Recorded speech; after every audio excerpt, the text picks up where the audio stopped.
بسم اللہ الرحمن الرحیم نحمدہ ونصلی علی رسولہ الکریم۔ آپ جب کسی کھانے میں ہاتھ ڈالتے تو انگلیوں کی جڑوں تک کھانے میں نہیں پھیرتے۔ نشر طیب۔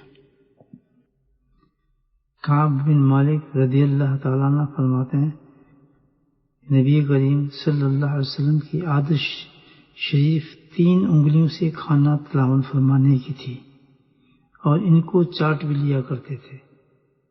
شمائل ترمذی، مسلم۔